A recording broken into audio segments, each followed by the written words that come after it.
Meus amigos, muito boa tarde a todos vocês, saudações rubro-negras a todos, uma saudação especial a você, companheiro rubro-negro, que como eu ainda está muito irritado com o resultado de ontem, com a atual conjuntura que o Flamengo atravessa, de muita preocupação para nós.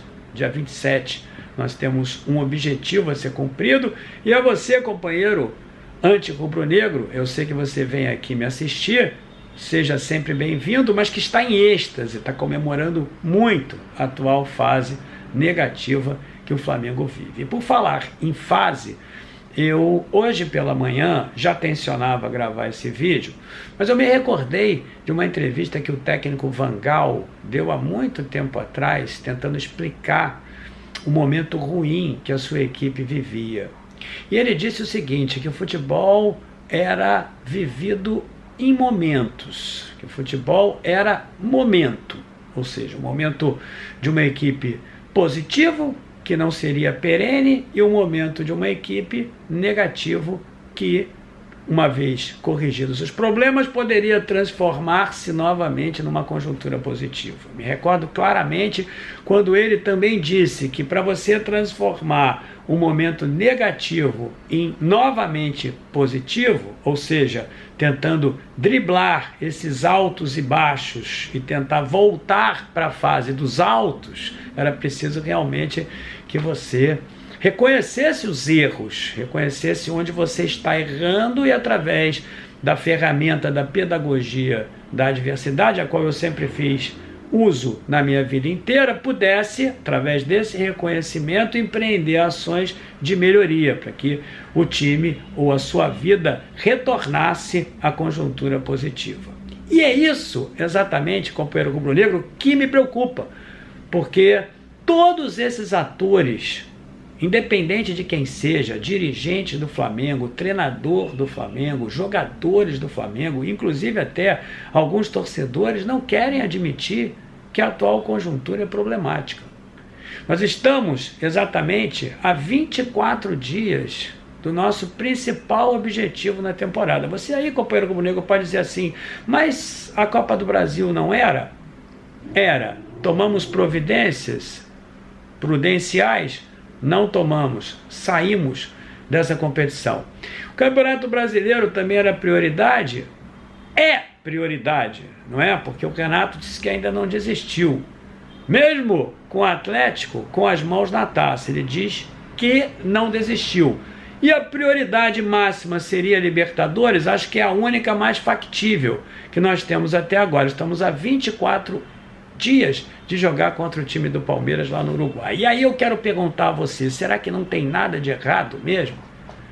Será que ninguém vai admitir que a conjuntura é negativa? Será que ninguém, através dessa autoconfissão, dessa situação a qual nós estejamos vivendo, não vai empreender ações que nos façam trilhar por um caminho de melhoria? Porque primeiramente é preciso reconhecer, o Landim, o Marcos Braz, o BAP, eles estão desaparecidos, são os principais próceres do Flamengo, eles estão desaparecidos. O único que aparece ali por força da circunstância é o Renato Gaúcho, e ele continua a falar as mesmas coisas de sempre, e que não são inverdades não, que o time está cansado, que o time padece com lesões, tudo isso nós sabemos, não são inverdades, mas as mesmas coisas estão sendo ditas sempre, e isso me permite o entendimento de que não tem ações que sejam empreendidas para que nós melhoremos e cheguemos ao dia 27 planejados, que estamos em condições de vencer a partida. Porque, meu amigo rubro-negro, alguma ação precisa ser empreendida. E você, como eu não tenho nenhuma dúvida, você aí, companheiro, está bastante nervoso, e mais nervoso ainda, talvez você não tenha percebido, porque você não viu um líder do Flamengo se explicar. Ao contrário, aquela entrevista que era prudente do Marcos Braz, ela foi cancelada pelo Landim. A comunicação do Flamengo trata essa situação toda dessa maneira, e é uma inquietude acima do normal.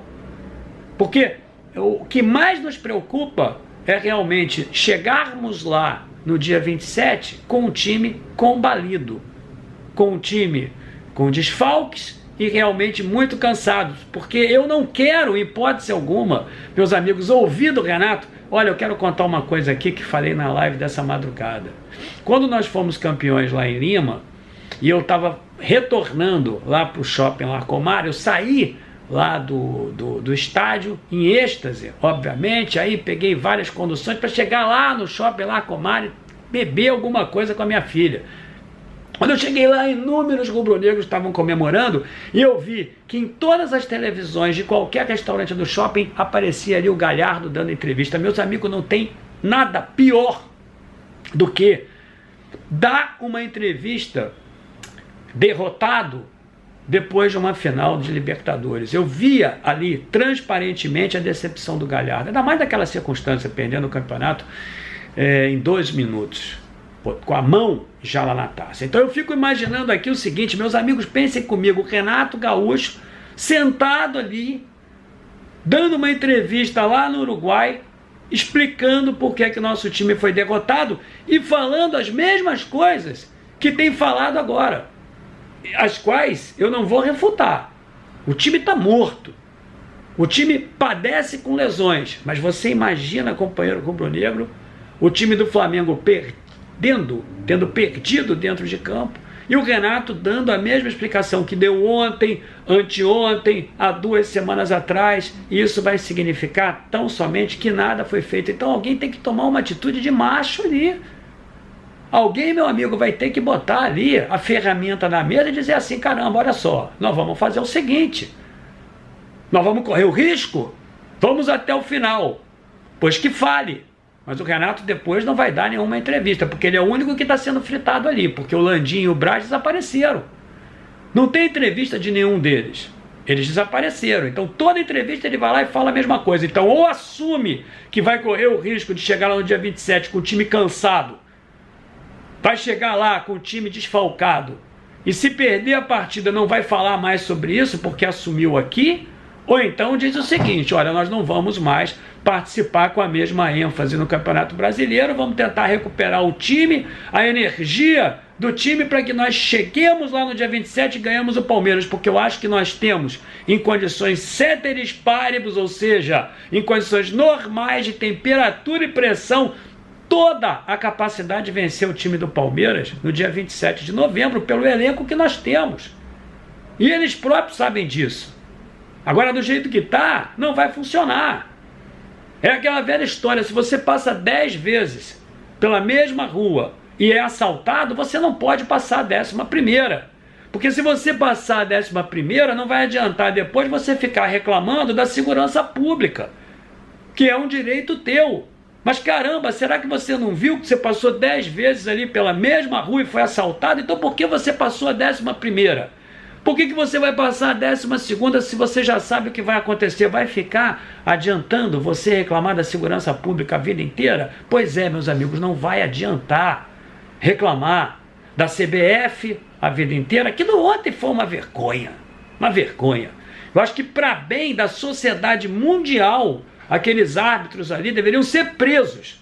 Porque aquilo ali, meu amigo, é um disparate. Aquilo ali é uma excrescência monumental. Mas vamos falar sobre isso não. Vai adiantar? O cara passa na rua pela 11ª vez e é assaltado. Sabe disso? Vai adiantar? Perguntar pela segurança pública não vai. Vai adiantar o Renato Gaúcho falar pela 11ª vez, pela 20ª vez que o time está cansado e desfalcado lá no Uruguai, ou nós vamos tomar uma atitude? Pergunto eu a vocês aqui. O que é que nós vamos fazer? E outra coisa, essa atitude está sendo pensada?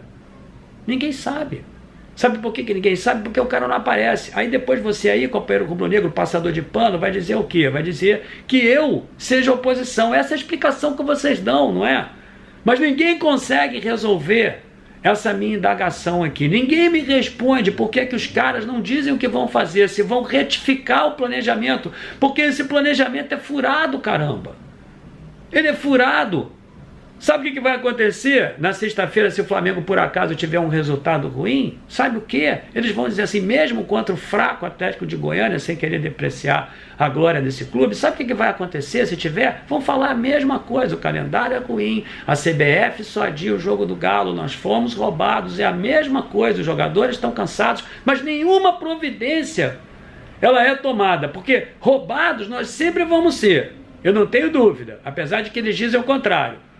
Mesmo depois daquele disparate de ontem lá, do juiz, daquela história do Kaiser, mesmo diante daquilo, eles vão sempre dizer isso para nós. Agora, eu acho que nós podíamos evitar essa desculpa lá no dia 27 de que o time está desfalcado, podíamos evitar essa desculpa de que o time está cansado, replanejando o elenco, mesmo que não tenha competência, se não tem competência na estrutura do Flamengo no departamento médico, muda agora. Se não tem competência no preparador físico, muda agora. Tem que mudar agora para tentar fazer um mínimo de um planejamento capaz de levar o nosso clube, meus amigos, em condições desportivas de ganhar a partida, porque desse jeito não vai dar. O Andréas Pereira está morto no campo. O Arão ontem não conseguia andar. O Everton Ribeiro não consegue dar um passo. O time não tem nenhuma articulação. O time termina ontem, meus amigos, com 6 zagueiros e 3 volantes. Quem é que aguenta uma coisa dessas? Infinitas bolas na área. Predomínio total de um time medíocre do Atlético do Paraná, é verdade, comparado ao time do Flamengo. Então, se tem que trocar o treinador, então troca agora. Mas lembra que esse treinador está lá, companheiro, porque o Landim deu aquela entrevista ali dizendo que o Rogério Ceni era a cara do Flamengo e não trocou lá atrás. Eu vou encher o saco de vocês sempre com isso, porque eu sei que teve muita gente que apoiou. Vou encher o saco também com aquela história do Isla, que todo mundo caiu na do BAP, né? Dizendo que aquilo era financeiro e não era, era político. Foi isso que aconteceu. O Braz queria a contratação do Rafinha. Estão vendo só como é o comportamento do nosso lateral direito? Então você também não pode reclamar. Mas independente de você ser passador de pano ou não, independente de você acreditar ou não, você quer, eu tenho certeza porque você é rubro-negro, o título da Libertadores. E você só vai conseguir o título da Libertadores, meus amigos, se nós ingressarmos ali com condições físicas e técnicas, com todo o nosso time capaz de vencer o time do Palmeiras. E para isso o planejamento tem que ser feito. E para esse planejamento ter sido feito, meu amigo, é preciso primeiro que se reconheça o erro e parar de ficar elogiando quem não está trabalhando bem. Não é possível, gente. Tem alguma coisa errada de um lado ou de outro. 14 contusões em outubro. Ontem mais 2. Toda hora tem alguém machucado. Tem que ter alguma coisa errada. E ninguém toma providência. É impressionante como o Landim e o Braz só aparecem na bonança. Ganha um título, uma taça, está lá o companheiro, atravessa uma conjuntura positiva, negativa, o cara não aparece. Caramba, meus amigos, o presidente do Atlético ontem queria bater no Gabigol dentro de campo. Cadê o Landim? Cadê o Braz? Cadê a manifestação? Vocês acham que Twitter resolve alguma coisa? Resolve porcaria nenhuma. Cadê o estádio do Flamengo? Vocês acham que o Maracanã exerce alguma pressão ainda? Ah, é o Maracanã. Você está vivendo de passado, rapaz. Você está vivendo de passado, o Maracanã não faz nenhuma pressão, o Maracanã é um oásis para o time adversário, entenda isso. Olha só a pressão da Arena da Baixada, um time que capta 1 bilhão por ano não tem condição de captar patrocínio para poder construir um estádio sem gastar R$1 para poder fazer aquela mesma pressão. É por isso que o cara vai lá no campo, é por isso que ele entra lá, é por isso que mudaram ontem aquela expulsão do Kaiser. Sabe por quê? Por causa da pressão. Viram lá o cara, torcedor do Atlético do Paraná, se esticar o braço, dá na orelha de quem está batendo córner. Onde é que isso acontece? Está no Maracanã. Então por que você não cobra também ao Landim, que já está reeleito, a inserção no conteúdo programático dele, a construção de um estádio? Por que você não me ajuda a cobrar? Se faz toda a diferença, todo mundo fica falando aí, não, jogar na Arena da Baixada é muito difícil, sabe por quê? Porque aquilo é um alçapão. Qual é o alçapão do Flamengo? O Maracanã atual? Aquela meca de nutelagem, é isso? Você não pensa, companheiro rubro-negro, não pensa. Você não se alinha a mim para mudar essas coisas, você não cobra do Landim para ele aparecer agora. Cadê o comandante? Ele tem que dar uma entrevista, tem que dizer assim, ó, reconhecemos os erros, estamos tomando medidas aqui que sejam próprias para poder corrigir esse problema e estarmos lá. No dia 27, o torcedor rubro-negro pode ter certeza que nós vamos chegar lá inteiros, porque eu vou tomar a providência, eu estou aqui, é isso que está faltando no time do Flamengo. Hoje, à noite, 10h30, nós temos a nossa live tradicional, 10h30 da noite hoje, quarta-feira. Saudações rubro-negras.